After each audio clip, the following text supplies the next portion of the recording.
All right, ladies and gentlemen, welcome to Resilience is Your Superpower. My name is Mio Santana. I'm your host for this little program that I've created over the month of April and May. And I'm super excited to be here today with one of my most favorite people on the planet, Jaime Nolan. And just to let you know, these resilience interviews are going to be happening all through the month of May in commemoration of the relaunch or the rebrand of my Resilience Self-Love program. So the reason why we're relaunching the brand is because we changed the name. And we were thinking about what to name it. And, it was like a few weeks of this process of like, what do we name the program of self-love? This has been a super impactful program for women. It's an 8-week program that take women through a journey of self-love. And we were like, it has to be the right name. And when I was thinking back in my own journey of transformation of over 20 years, I went through so many assessments, personality assessments, identity assessments, asking people around me, what are the 5 traits that, what are my strengths? What are my, weaknesses, all those things. And by far, the thing that most people described me as was resilient. And so that always stayed with me. And as I was developing the idea for this name, I thought to myself, I reflected back on all the women who have taken the program and realized that the one trait they have in common is that they're all resilient. And so I thought resilience is the name of this program.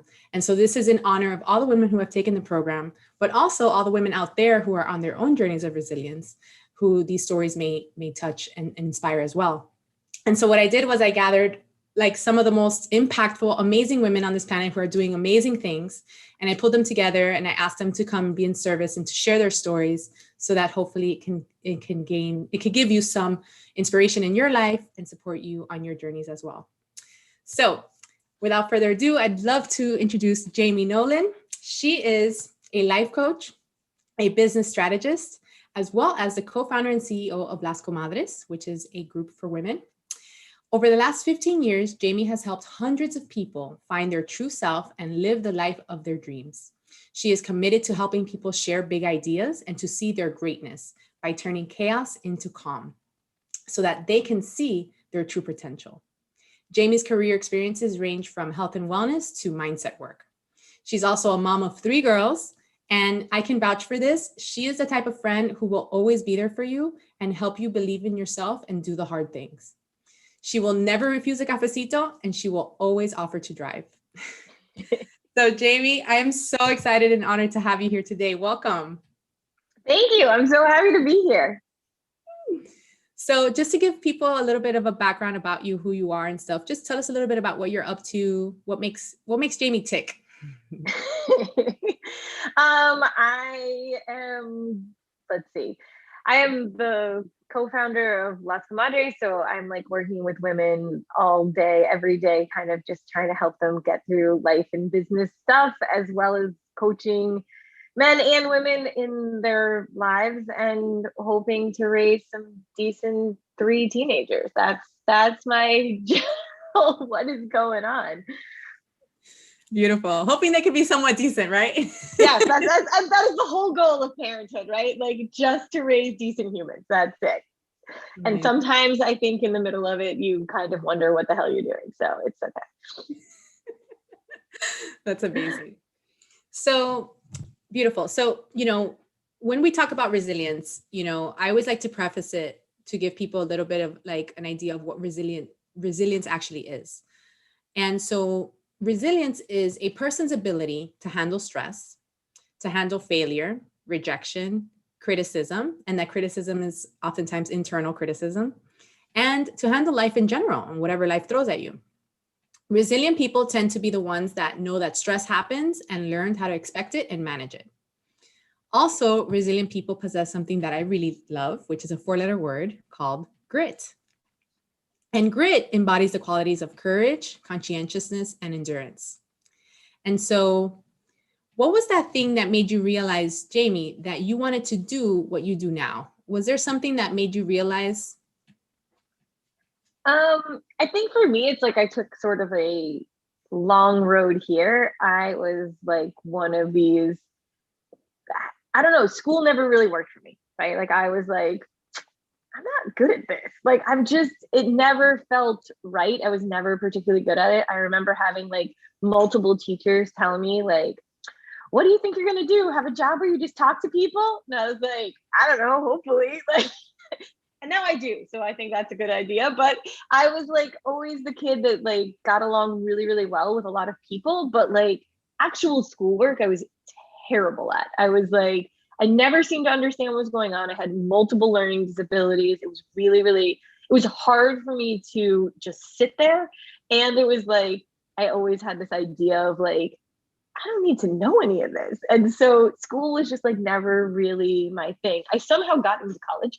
And and go Georgia Southern University with and I was like, I got my degree in exercise science. And it was probably the first time that I was like, oh, this is interesting. And to like, but afterwards, after college, I went to be a personal trainer.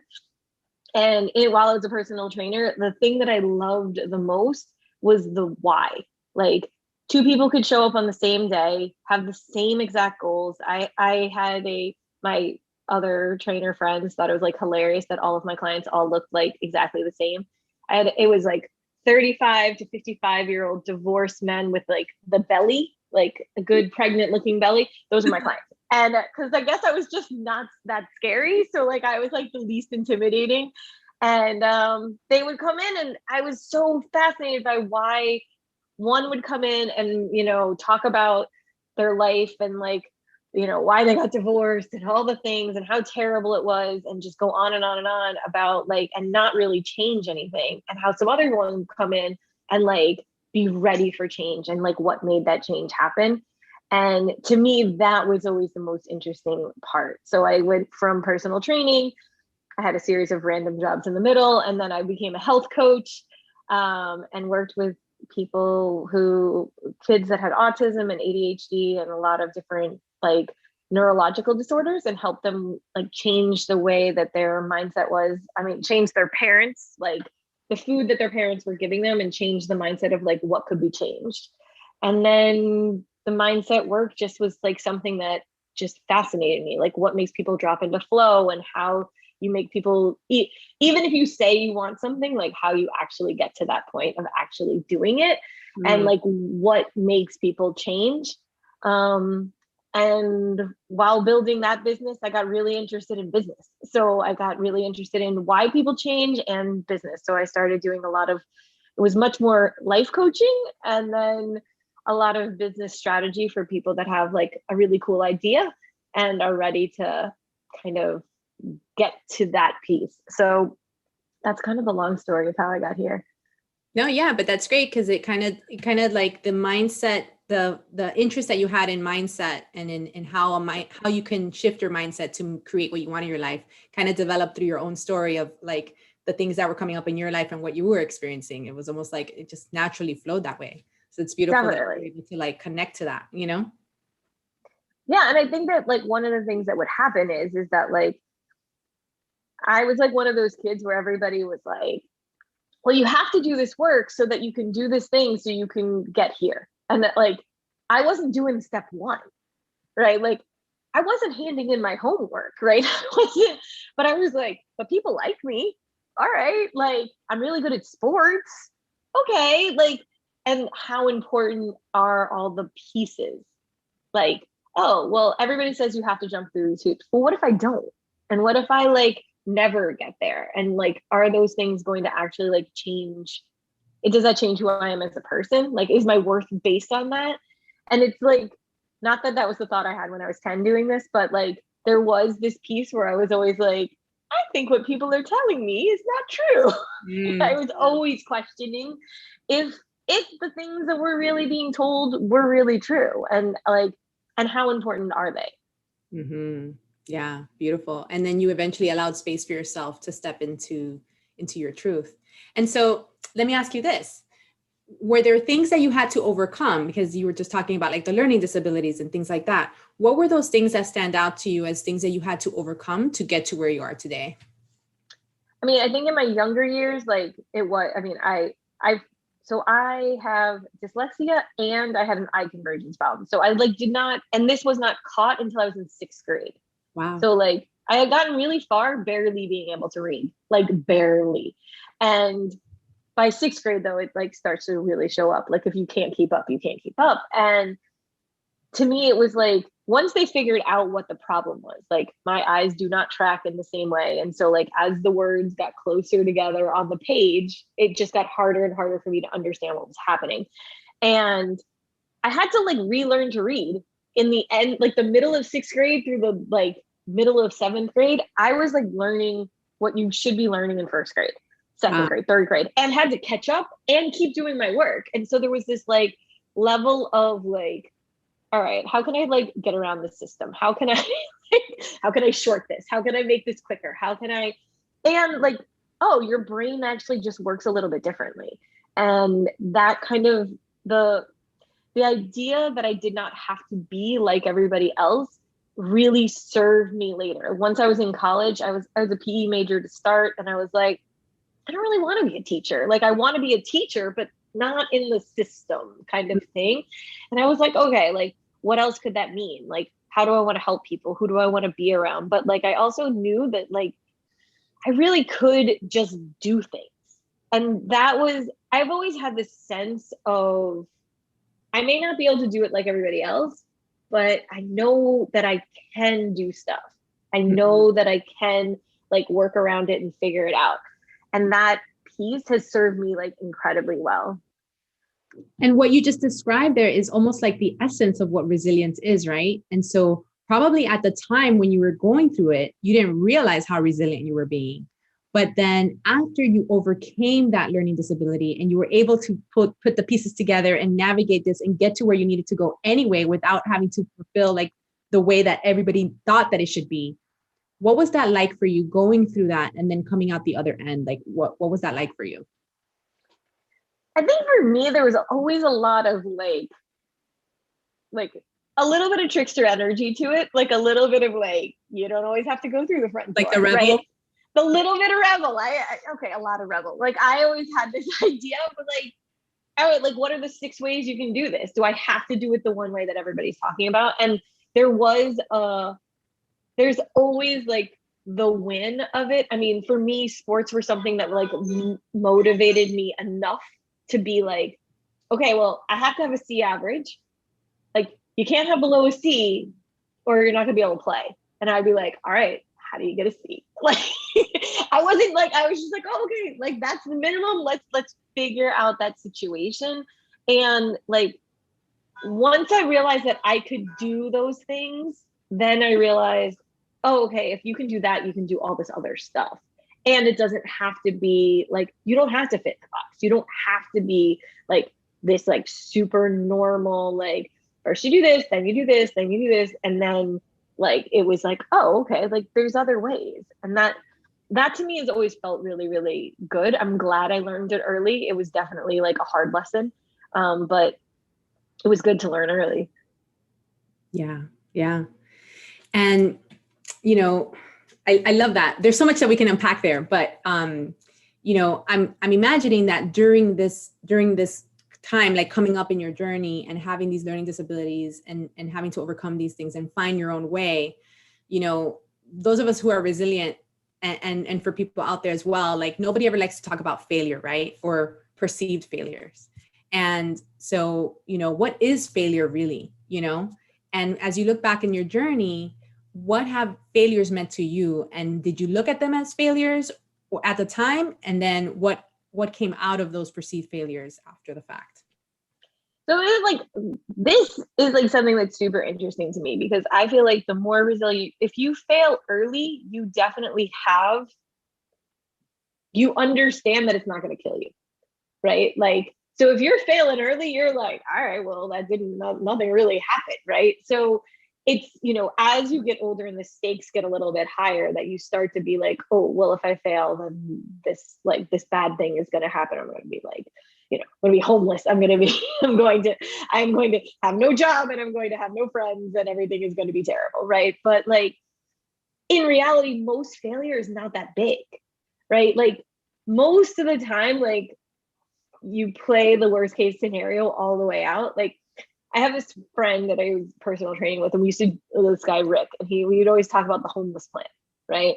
This is like all right, because we lived in New York City and rent was super expensive and we were never really home. And so we were like, because we were working all the time or going out and whatever. And we were always like, all right, well, how bad would it really be if we lost our apartment? Okay, how bad would it really be? And we were always coming up with these like plans. Like, all right, well, you could sleep in the gym because the gym was open from 5 a.m. until 11 p.m. So all you'd have to do is like go out most of the night. Security will let you in at like 3 o'clock. You could sleep for a couple hours, have some clients, and then, you know, take a nap in the middle of the day and keep working. And then you could like actually have a lot of money. Maybe we should just do this. And so like we would play this game of like, what's the worst case scenario? And a lot of times when you come like all the way around, like, all right, everybody's going to find out that I failed. Okay. Like, what's the worst that's going to happen? And if you can kind of play around with that, like, okay, I'm going to be embarrassed. Okay. Well, embarrassment won't kill me. All right. Like, what's the, all right, I'm not going to have any money. Can I make money in another way? Okay. All right. Like, and you just start playing with the edges of it. You start to realize that like failure is really not that bad. And you always learn and you learn way more from failure than you do from like holding it all together and being like perfect. It doesn't exist. Yeah. And was there ever a time for you where you felt like there was a failure or like you had failed at something? And like, what was that like for you? For me, like the biggest part that felt like failure was like early motherhood. So my kids are teenagers now, and like I joke around like I just want to raise decent humans. But when they were, I mean, they're super close together. And so when they were 1, 3, and 5, I was like, I am terrible at this. Like my oldest daughter has autism. So like I had like it took us until she was 3 to get her diagnosed. So I was like, I obviously am a terrible parent because this kid is losing her mind like every 15 minutes. And then then there's only 18 months between her and her sister. And so that was like, I mean, it was chaos all the time. And it was like, the feeling was like I was never going to get ahead. And I really had no idea what I was doing. Wow. And that was the piece to me that felt like the most failure, because like, one, I chose to do this. I chose to like bring these humans into the world. And two, I don't feel like I'm really good at it. Like, I'm like, I don't know if I'm really good at little kids. Like, especially like toddlers, like they were not my favorite. That is not my favorite stage. And I was like, what kind of mother am I if I am not good at this? And that part to me felt like a serious piece of failure, but most of it was just finding the right community, finding the right people to be around, finding the people to like really be able to help me like lift myself up and like look at the parts that I'm doing really, really well, get some help on the parts that I'm not, and like lowering the expectation on a lot of it. A lot of it was just like, you cannot have a really, really clean house and toddlers. It doesn't exist. So right. Like, let it go. Like you cannot get an enormous amount of work done and have toddlers and not have a babysitter. It's not going to work. Like, yeah. It's not magic. It's just like, okay. And a lot of that was like playing out worst case scenario. All right. How much therapy does my oldest daughter need? Oh, she needs a lot, right? Okay. If we do this now, like what's her chances when she's 10? Way better. Okay. Like, let's just put the energy here. And also like knowing that it's all just a stage. And that piece, that's where I think the resilience for me came back around. Like, all right, how are we gonna like find the side door? How are we gonna like, and knowing like, oh, okay, like nothing lasts forever. It really can just get a lot better. Yeah, absolutely. And I love that you said that, because this actually takes us into the next question that I always like to ask resilient people is about community and about asking for help. And so at let's say you would consider one of your darkest times, you're thinking, oh my God, I'm failing as a mother, I'm terrible, or whatever it is that your internal dialogue is telling you. And then what was that like little spark that led you to open yourself up to support and to help? And like, was it hard? Was it difficult for you to ask for help and to allow help in? And what was that journey like for you? It was difficult to ask for help because I didn't know what I needed. I think that was the biggest, like for me, it's not that difficult for me to ask for help once I understand what I need. Like the feeling was always overwhelmed. And that's my default when I am like having a hard time is overwhelm. And it's just like, I don't know what I don't know. And I don't know where to go. And I don't know. But confusion is also a total choice. So like, it would always be about the like breaking it down. Okay, do I need help with the kids? Okay, do I need help with my own mental health? Okay, do I need like space? Okay, do I need to talk to other moms, or are other moms only like complaining more and making it worse? And I need to talk to my single friends, right? Like where they can like remind me who I am, right? And so to me, it was always about expanding that community. I need a little bit of each one of those things. I need, and with the help like side of it, it was always like, what's the next, like, what would be the smallest thing that would like have the greatest impact, right? Like, okay, I can't make dinner, and making dinner feels overwhelming. Why does it feel overwhelming? Because there's like dishes from the entire day across the sink, right? Like, okay, I have very little counter space. Okay, can you make dinner on the dining room table? Maybe. Okay, could you take 5 minutes and clean and like put the dishes in the dishwasher and like leave the rest there? You'll have a little more space. Like, what's the next easiest thing? And like, what also sets you up?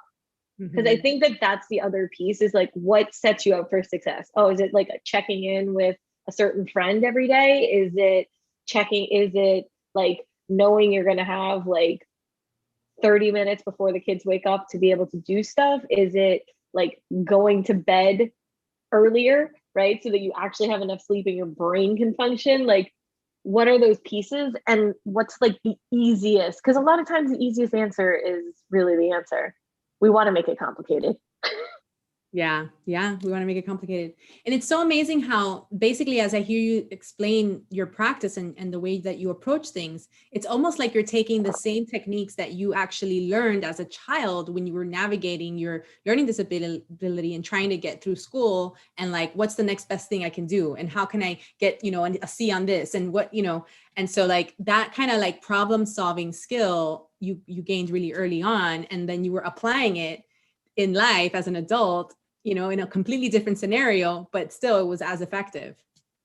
Definitely. And I think that is, the more you learn to cope in those ways, and the more you can look back on those things and be like, oh, that's the thing that helped. What helped here? Okay. All right. I just had to get that teacher to like me a little bit more and like hand in some decent work. Right?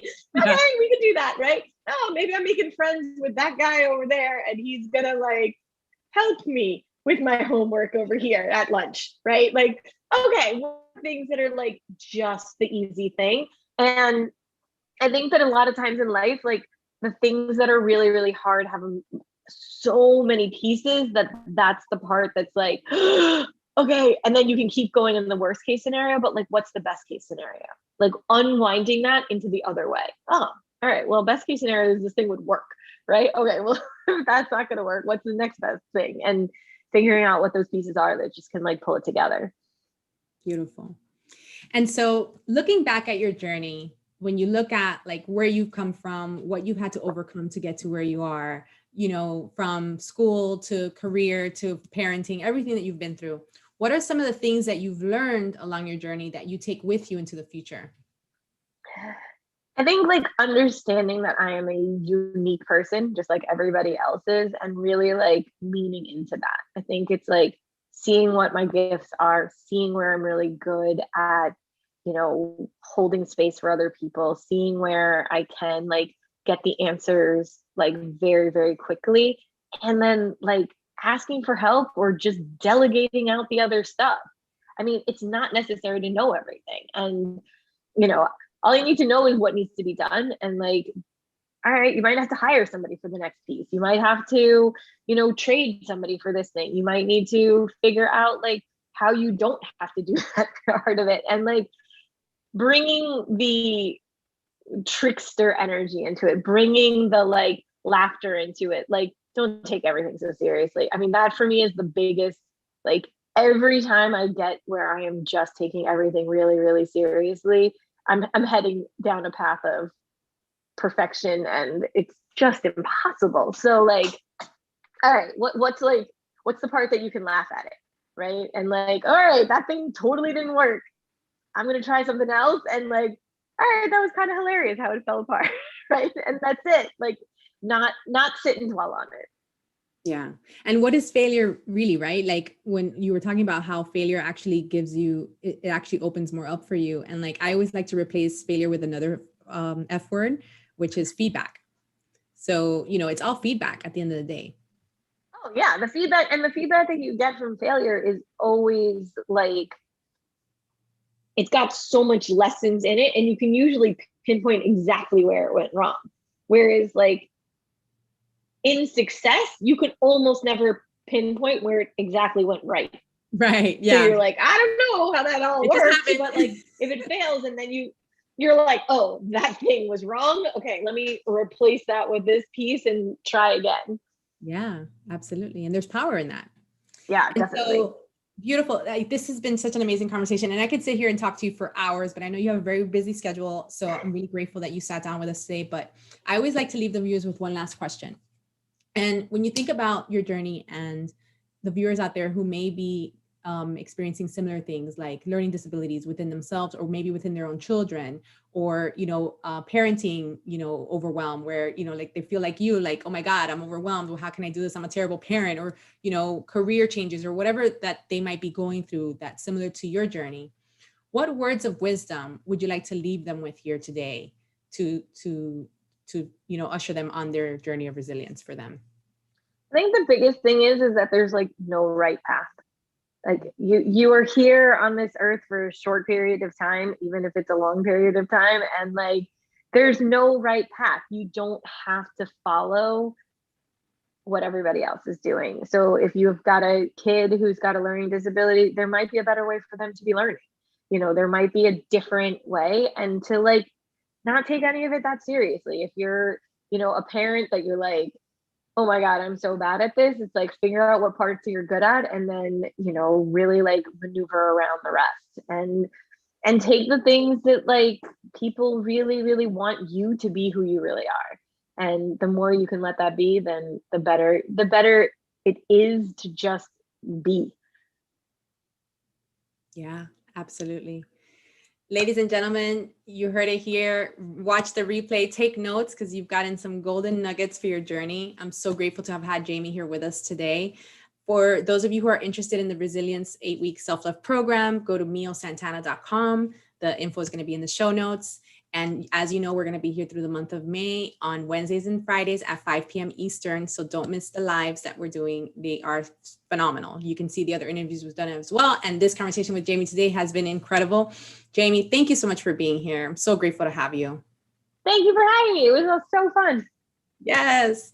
And guys, remember to be kind to yourselves, show compassion for yourselves and for others, and love yourselves. And we love you. So until next time, we'll see you soon. Bye. Bye.